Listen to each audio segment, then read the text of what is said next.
Guys, good morning. সবাই কেমন আছে? আমি অনেকদিন পর আবার ব্লগিংটা স্টার্ট করলাম। আমার মনে হলো যে সবাই এখন শর্ট ছাড়ছে, তো আমি কেন শর্ট ছাড়বো না।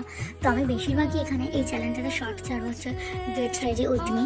তো যাই হোক, একটা ছোট্ট ডেটের কথা আমি তোমাদের সাথে শেয়ার করছি। তো সেই দিনটা আমার শুরু হয়েছিল এই যে পুচকো পাকু বকমগুলোকে খেতে দেওয়া দিয়ে।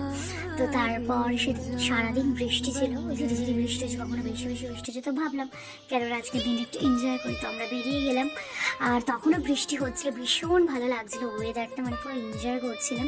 ভীষণ ভীষণ ভালো লেগেছে। আর এত দিন পর, মানে অ্যাটলিস্ট মানে কি বলবো, এতটা গরম পড়ার পর বৃষ্টি এসেছে, মানে একটা আলাদাই ফিল হচ্ছিলো। তো সেদিন বাইরে আর আমরা কিছু খাইনি, কিছু স্ন্যাক্স কিনে নিয়ে চলে এসেছিলাম। আর এটা হচ্ছে সেকেন্ড দিনের ভিডিও। সেকেন্ড ডেতে আমরা আবার বেরিয়েছিলাম পরের দিনও। তো সেদিনও কিছু খাইনি, জাস্ট এক মোমো খেয়েছিলাম। তারপর